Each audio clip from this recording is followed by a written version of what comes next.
नमस्कार। और आज हम अपनी बात शुरू करने वाले हैं। उससे पहले बात शुरू करेंगे कुछ, क्योंकि मैं देख रहा था पिछले जो 5-7 दिनों में, 10 दिन में जिस तरह की अम, अ, आप सबकी प्रतिक्रिया रही, बहुत अच्छी रही।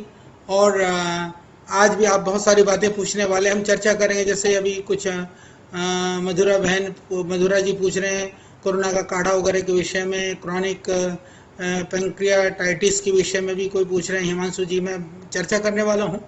उससे पहले आज मैं एक महत्वपूर्ण बात पर चर्चा करना चाहता हूँ। वो बात ये कि अभी कुछ दिनों से पीछे लोगों ने जैसे अफवाह और प्रोपोगंडा करना लोगों की फितरत में है। बहुत सारे लोग ऐसे हैं कि उनको कुछ देश के लिए काम नहीं करना, राष्ट्र के लिए काम नहीं करना, किसी के लिए काम आना नहीं, परंतु कोई काम हो रहा हो तो उसमें ज़रूर षड्यंत्र करना। क्योंकि शंका और षड्यंत्र में बहुत फ़र्क होता है।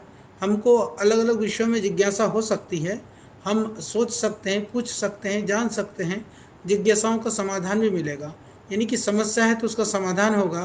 परंतु जब फितरत ही खराब हो, जब उसकी सोच ही विकृतपूर्ण हो, तो उसके लिए कोई समाधान होना मुश्किल है। परंतु कभी कभी क्या होता है कि जो विकृति फैलाने वाले लोग होते हैं, उनके षड्यंत्र के कई बार हम अच्छे लोग भी उसके उसके उसमें आ जाते हैं, लपेटे में आ जाते हैं, या कभी कभी हम भी भ्रम में फंस जाते हैं। तो आज मैं विशेष करके बताने वाला हूँ कि गाय के घी के संदर्भ में, बोले पतंजलि की गाय का घी, मैं आपको बताना चाहता हूँ कि ये दो तरह की बातें की गई। बोले जी भाई, इतने गाय कहाँ हैं भारत में। मैं आप सबकी जानकारी के लिए बताना चाहता हूँ, भारत सरकार के आंकड़े के अनुसार 19 करोड़ से ज़्यादा गाय भारतवर्ष में हैं। और पतंजलि वजह से सिर्फ पतंजलि ने गाय का घी नहीं बेचा, अपितु पतंजलि की वजह से आज गाय का दूध का मूल्य, जो कभी गाय का दूध का मूल्य भैंस के दूध से बहुत कम मूल्य होता था, आज उसका मूल्य भैंस के दूध से ज़्यादा बढ़ गया है। और यह पतंजलि के प्रयास सरदेश स्वामी जी के अथक पुरुषार्थ का परिणाम है। और आज गौ माता की संरक्षण, क्योंकि जब गाय का दूध का मूल्य बढ़ेगा तो किसान लोग गाय पालने लगेंगे। ऐसा ही अभी भारतवर्ष में हो रहा है। इसी तरह से पहले गाय का घी और मक्खन, ऐसा नहीं कि हमने जब पतंजलि ने घी बनाना शुरू किया उसके बाद में जो कोई गाय ज़्यादा पालना शुरू हो गया या ज़्यादा बटर मिलना शुरू हो गया, ऐसा नहीं है। मैं आपको ये भी स्पष्ट बता देना चाहता हूँ कि यह गाय के बटर को भी, यानी कि गाय के बटर के नाम पर मार्केट के अंदर एक ऐसी मानसिकता बना दी गई थी, सबको बटर चाहिए था तो व्हाइट बटर चाहिए था, सफेद बटर चाहिए था। यानी कि गाय के घी को भी वो लोग भैंस के में मिला करके, भैंस का कह करके बेचने के लिए मजबूर थे डेयरी वाले। तो किसान भाई लाचार और मजबूर थे कि गाय की बात तो की जाती थी, गाय की चर्चा होती थी, गाय के प्रति श्रद्धा रखने वाले लोग गाय के प्रति भावना भी व्यक्त करते थे, परंतु बाजार के अंदर में गाय का घी या दूध उपलब्ध होना सेपरेटली बहुत ही मुश्किल था, बहुत ही कठिन था। एक तरह से मैं ये कहूँ कि लोगों में भ्रम की वजह से डेयरी वालों ने भी उसको नहीं बनाया था। तो ये पतंजलि की पहल की वजह से, श्रद्धेय स्वामी जी की पहल की वजह से आज मुझे ये कहते हुए खुशी है कि गाय का घी, गाय का दूध आज बहुत सारे प्रांतों में सेपरेटली कलेक्शन किया जाता है। आज पतंजलि का भी अपना कलेक्शन का एक बहुत बड़ा क्षेत्र है, विशेष करके कर्नाटका, महाराष्ट्र और राजस्थान में हम लोग वहाँ पर पूरा अपना दूध कलेक्शन करते हैं। और मुझे ये कहती खुशी है कि यदि आप चाहते हैं कि ट्रेसेबिलिटी भी यदि आपको चाहिए हो कि हम कितने किसानों से दूध कलेक्ट करते हैं, उन किसानों के लिस्ट से लेकर के, गांव से लेकर के एरिया तक, इवन इतना ही नहीं, उन गायों का जो रिपोर्ट होता है कि गायें स्वस्थ हैं, हेल्दी हैं, इन सब का भी हम आपको पूरा रिपोर्ट एक तरह से दे सकते हैं। इतने लेवल तक हम इन डेप्थ जा करके काम करते हैं।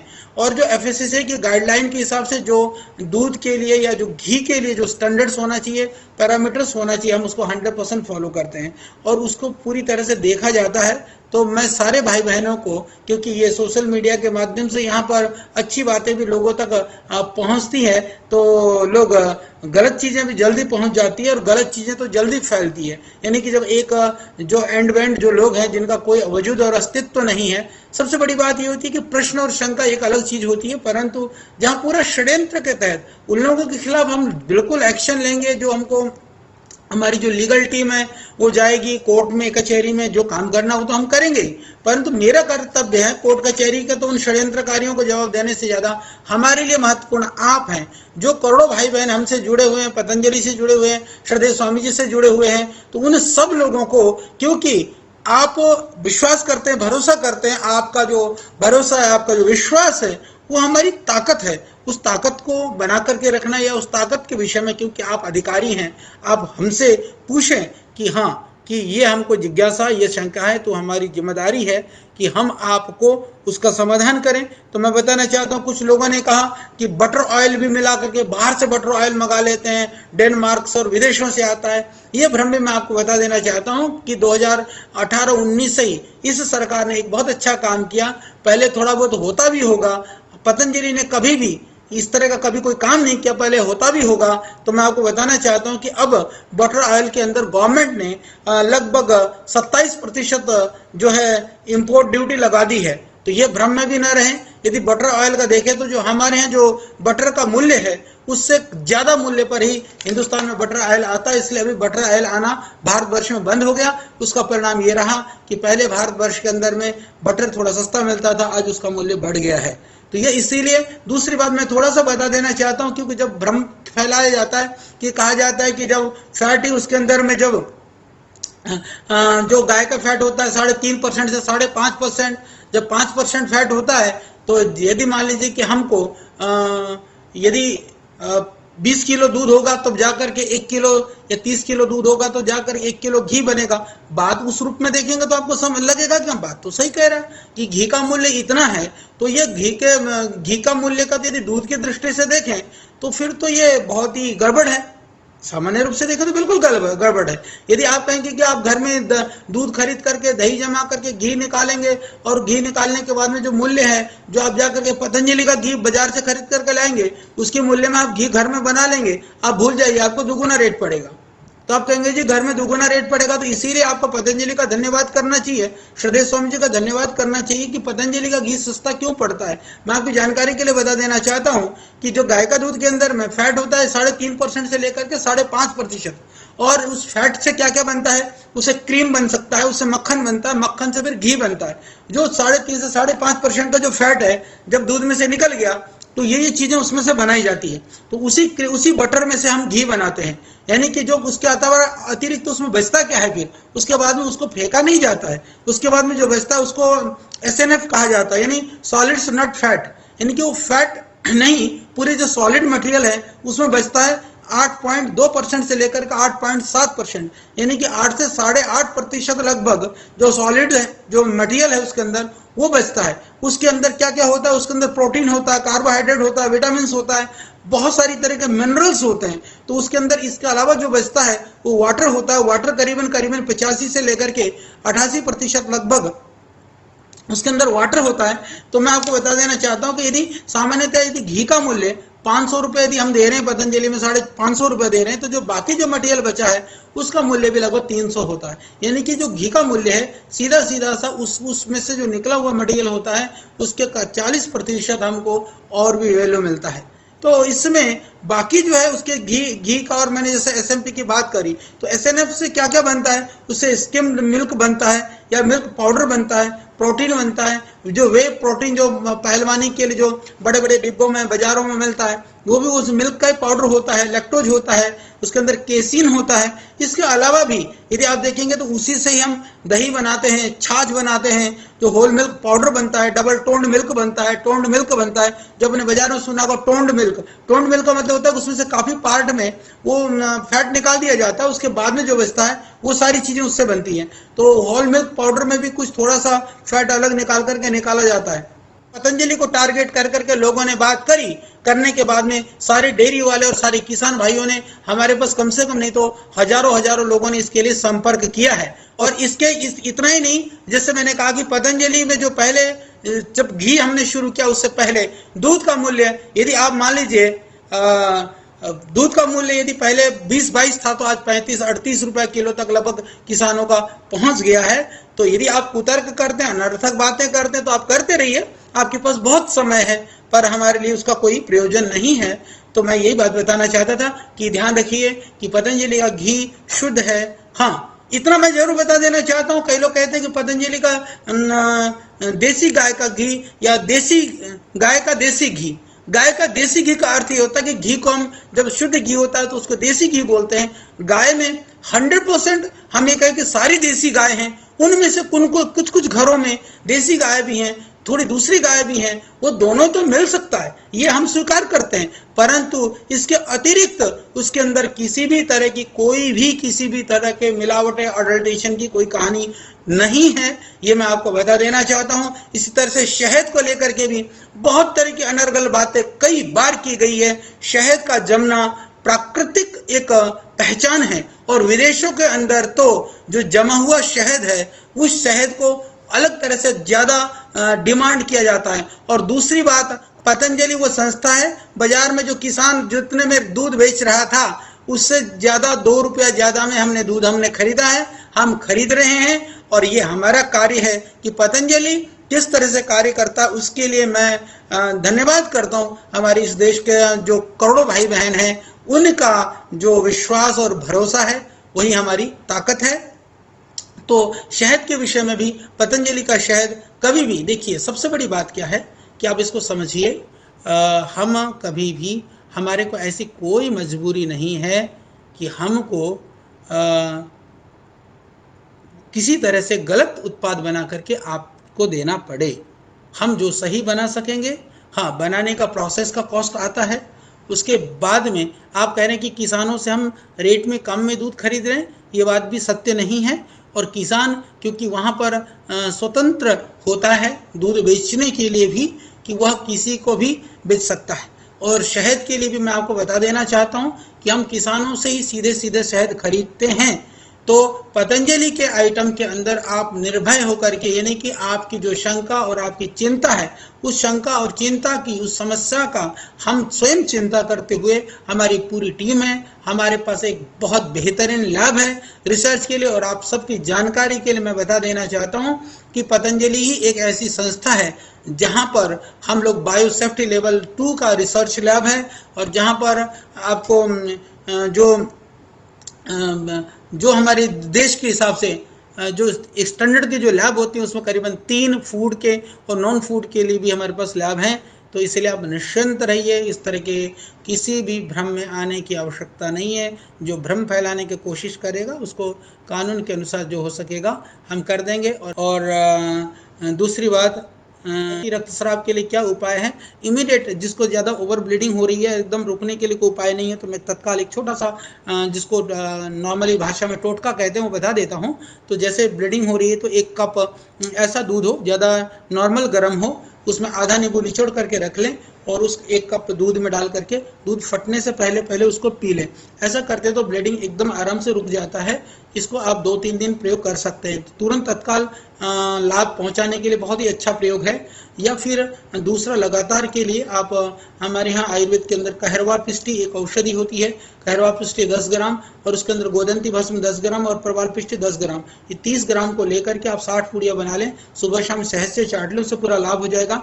शीशम के पत्ते, शीशम के पेड़ पूरे देश में होते हैं, उस पत्ते को, जैसा भी गर्मी का मौसम है तो जिन माताओं बहनों को लिकोरिया की शिकायत है, ज़्यादा ओवर ब्लीडिंग होती है, या जिन पुरुषों को प्रमेह की शिकायत है, 10-15 पत्ते शीशम के पत्तों को लेकर के, ताजे पत्ते मिल जाएंगे, उसको पीस करके थोड़ा मिश्री मिला करके प्रतिदिन यदि आप लेते हैं तो उससे प्रमेह के लिए, लिकोरिया के लिए और गर्मी से होने वाली जो बीमारियों के लिए उसको उपाय को करिए। और दूसरी बात यह है कि हम अभी लगभग प्रतिदिन लगभग लाखों गौ माता का हम जो गोधन अर्क बनाते हैं, गोधन अर्क के माध्यम से और गोनाइल के माध्यम से, कोरोना जैसे महामारी में हम गोनाइल बना करके उसमें जड़ी बूटियां डाल करके और हम जो फर्श साफ करने के लिए उसका बनाते हैं और पूरा देश आज उसका प्रयोग कर रहा है, उससे भी हम लाखों गौ माता का संरक्षण का काम कर रहे हैं और कम लगती है। तो इसके लिए ध्यान रखिए कि यदि आप थोड़ा सा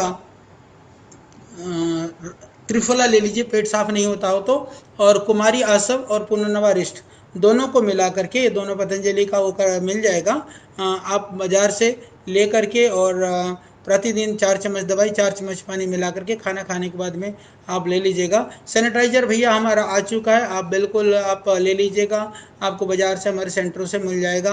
और पतंजलि के जितने भी हमारे जो वैद्य हैं उनसे संपर्क के लिए अभी हमारा जो ऑर्डर मी ऐप आएगा उससे आपको पता चल जाएगा। अभी भी आप हमारा जो वेबसाइट है divyyoga.com पे आप जा करके पतंजलि आयुर्वेद ORG पे जा करके आप साइट करेंगे तो वहाँ से आपको वैद्यों के नंबर और आपके साथ नज़दीक में कौन सा चिकित्सालय है, आरोग्य केंद्र है, वो सारी जानकारी आप वहाँ से प्राप्त कर सकते हैं।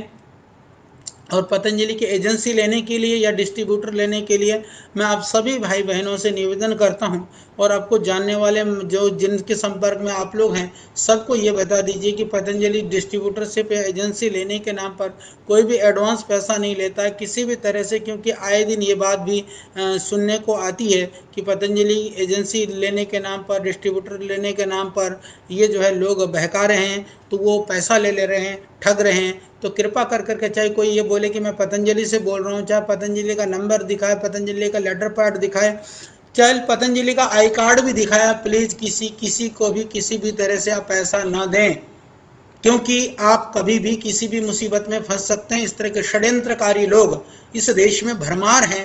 भाई माथे पर पसीना आता है तो आप आंवले का पाउडर सुबह शाम 1-1 चम्मच ले लीजिए, उसको लगातार आप उससे पूरा आपको लाभ हो जाएगा। और दूसरी बात यह कि शराब छुड़ाने के लिए अजवाइन का प्रयोग हम हमेशा बताते हैं कि आप जितना अजवाइन को 8 गुने पानी में पकवा लीजिए, पका करके जब बच जाए 1/4 उसको 1 कप सुबह शाम पीते रहिए, उससे आराम से लग जाएगा, आराम हो जाएगा। जिनको भी जो भी सर्दी जुकाम कफ है, गर्मी में भी आप च्यवनप्राश दे सकते हैं। छोटा बच्चा है तो आप आधा चम्मच दे दीजिए, बड़े लोग हैं तो आप 1-1 चम्मच ले सकते हैं। और सिस्ट के लिए आप प्राणायाम रेगुलर कर लीजिए, उसका बहुत ही आपको पूरा लाभ हो जाएगा। ये बहुत जरूरी है, तो उससे आपको पूरा लाभ हो जाएगा। और पैरों के पंजों में दर्द रहता है तो आप चंद्रप्रभा बडी 2-2 गोली लेते रहेंगे, उससे आपको पूरा लाभ हो जाएगा। चंद्रप्रभा बडी बहुत ही अद्भुत है उसके लिए। और जब छाती दबी हुई तो आप दंड बैठक व्यायाम करो, बढ़ जाएगी, आप चिंता ना करो, चौड़ी हो जाएगी। और उसको अश्वगंधा का पाउडर सुबह सुबह लगातार लेते रहिए। शुगर और बीपी के लिए हमारी जो मधुनाशिनी है वो शुगर के लिए बहुत ही अद्भुत है। 2-2 गोली आप लेते रहिए। और आप उसके लिए जैसे स्तन की जो दर्द होता है महामारी के टाइम पर, स्त्री रसायन और वो कर लीजिएगा, आप उससे पूरा आपको लाभ हो जाएगा। साथ में आप प्राणायाम करते रहिएगा। और पाचन क्रिया के लिए जैसे मैंने कहा, आपको कुमारिया सब लगातार ले लीजिए। सर्वकल्प पात का काढ़ा बना करके सुबह शाम आप उबाल कर पी लीजिए। यदि पेट साफ नहीं होता है तो प्लीज मेक द जी हैं। तो हम लगे हुए हैं, बिल्कुल आप लोगों की शुभकामनाएं हैं, और जितना प्यार से और आप जो भी कर रहे हैं तो मेरी बहुत शुभकामनाएं हैं। और जैसे कि मैंने कहा, जिनको पेट साफ नहीं होता है आप पतंजलि का दिव्य चूर्ण ले सकते हैं, उदरकुल्प चूर्ण ले सकते हैं, और आप त्रिफला चूर्ण लगातार ले सकते हैं, इससे बहुत लाभ हो जाएगा। गर्मी में दाना होता है तो गर्म चीज ना लीजिए, आंवले का मुरब्बा ले सकते हैं, बेल का मुरब्बा खा सकते हैं, आप सेब का मुरब्बा भी ले सकते हैं। सर उस चीजों को कर लीजिए। कमर में दर्द के लिए भाई ने पूछा है कि आप नियमित रूप से जो स्पाइन की जो आसन है उनको आप लगातार करते रहिएगा। आगे झुकने वाला झटके वाला अभ्यास नहीं करना। और चंद्रप्रभा बडी, योगराज गुगुल और पीड़ांतक बडी, 3 गोलियां सुबह दोपहर शाम खा लीजिएगा।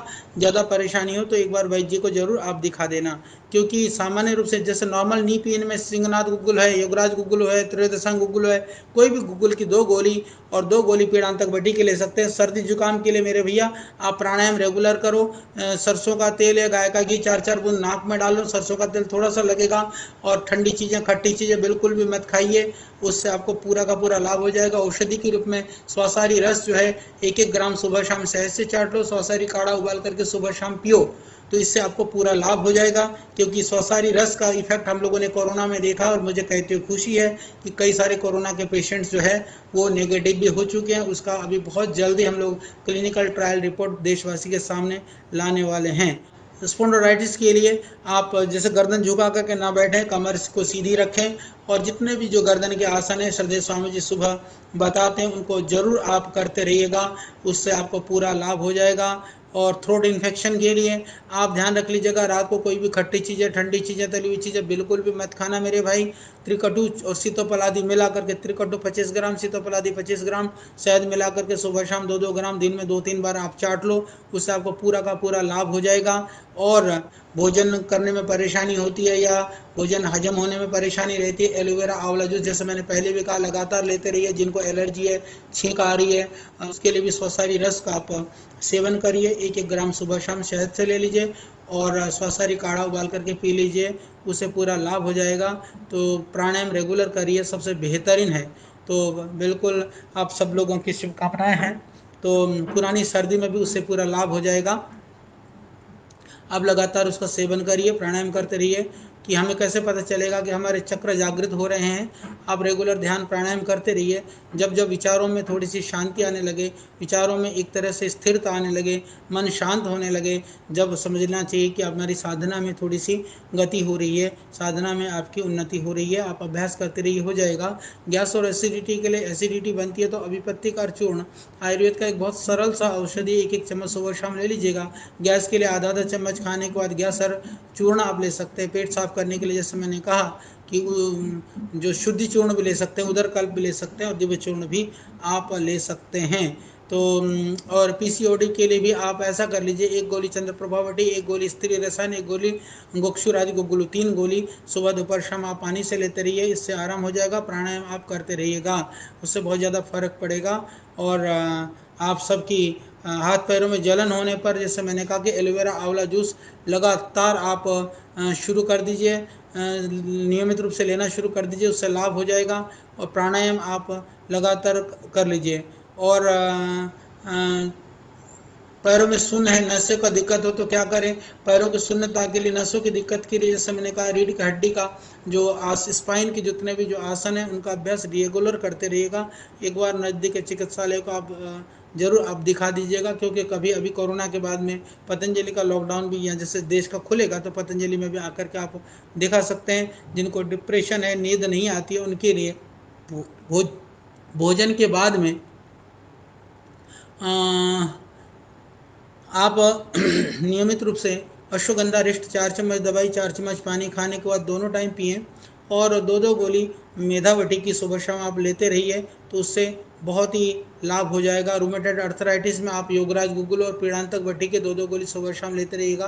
प्राणायाम आप करते रहें, उससे आपको पूरा लाभ हो जाएगा। पैरों का जो है, जिनको डायबिटीज़ है वो भी अश्वगंधा सत्तावर ले सकते हैं निर्भय होकर के, कोई परेशानी नहीं है। लेफ्ट नी में जो है सर्जरी के बाद दर्द हो रहा है तो भी आप योगराज गुगुल पीड़ांतक वटी लगातार लेते रहिए, उससे आपको पूरा लाभ हो जाएगा। प्राणायाम करते समय पैर सुन्न हो जाते हैं तो आप ऐसा कर सकते हैं, पैर बीच में बदल सकते हैं, बदल बदल के बैठ सकते हैं। स्थिर सुखम आसनम, आप आराम से बैठिए, ज़्यादा आपको स्ट्रेस मत होने दीजिए। और हम लोग देसी गाय के ऊपर भी बहुत काम कर रहे हैं। भारत की गाय यानी देसी गाय के लिए आपने पूछा है, उसके लिए हम काफ़ी काम कर रहे हैं। हमने 6-7 नस्लों के ऊपर काम किया और आप लोग भाई बहनों को सुनाते हो, मुझे खुशी है कि देसी गाय हमारे यहाँ 24-24 किलो तक दूध देती है। और मोनोपॉज के समय पर जो ध्यान रखने की ज़रूरत है, उस समय पर क्योंकि स्वभाव चिड़चिड़ा हो जाता है, हार्मोन चेंज होने लगते हैं, तो थोड़ा सा मन को शांत रखते हुए आप स्त्री रसायन टैबलेट 2-2 गोली नियमित रूप से ले लें, प्राणायाम लगातार करते रहें, तो उस समय पर जो मेनोपॉज के टाइम पर जो होने वाली प्रॉब्लम है वो ठीक हो जाती है। हेपेटाइटिस बी के लिए भी पतंजलि में बहुत अच्छी इलाज है, सर्वकल्प का काढ़ा। और बाकी दवाइयों के लिए एक बार आप वैद्य को दिखा दीजिएगा। प्राणायाम आप रेगुलर करते रहना। पैरों के जलवे के तलवे के जलन के लिए जैसे मैंने कहा, आंवले का पाउडर यदि आप ले लेते हैं तो उससे ठीक हो जाएगा, उसको आप लेते रहिए। और सुबह जिनको छींक आती है, अणु तेल या षडबिंदु तेल 4-4 बूंद सुबह नाक में डाल लीजिए। लक्ष्मी विलास रस, गिलोय घनबटी, तुलसी घनबटी, 1-1 गोली सुबह दोपहर शाम गुनगुने गर्म पानी से 2 बार या 3 बार आप ले लीजिए, उससे पूरा आराम हो जाएगा। सूजन के लिए हाँ, गिलोय के फल का क्या उपयोग है? गिलोय का फल का औषधीय रूप में कोई ज़्यादा प्रयोग अभी होता नहीं है, मिलता भी कम है, इसीलिए आप गिलोय का डंठल का ही काढ़ा पियो, वही आपके लिए लाभप्रद है, उसको करते रहिए। इसी तरह से बाकी जितने भी औषधियाँ हैं, जहाँ भी मिले, पहले लॉकडाउन की वजह से पतंजलि की कई सारी चीज़ें नहीं मिल पाई थी। अब पित्त बढ़ा हुआ है तो आप रात को खाना नहीं खाएं, हल्का खाएं, क्योंकि लगभग कमजोरी के लिए अश्वगंधा पाउडर है, बादाम पाक है, मूसली पाक है, इसको आप लेते रहिएगा। के लिए आपको मुक्तावटी लेनी है। मल के साथ ब्लड आ रहा है, ध्यान रखिए पाइल्स की वजह से भी हो सकता है, इंटेस्टाइन में इन्फेक्शन भी हो सकता है। कब्ज ना रहने दें। कोयल की तरह मीठी आवाज़ चाहिए तो मेरे भाई मुलेठी आप चापते रहिए, मुलेठी और मिश्री, इससे आपको पूरा लाभ हो जाएगा। खट्टी चीज़ और ठंडी चीज़ बिल्कुल भी ना खाइए।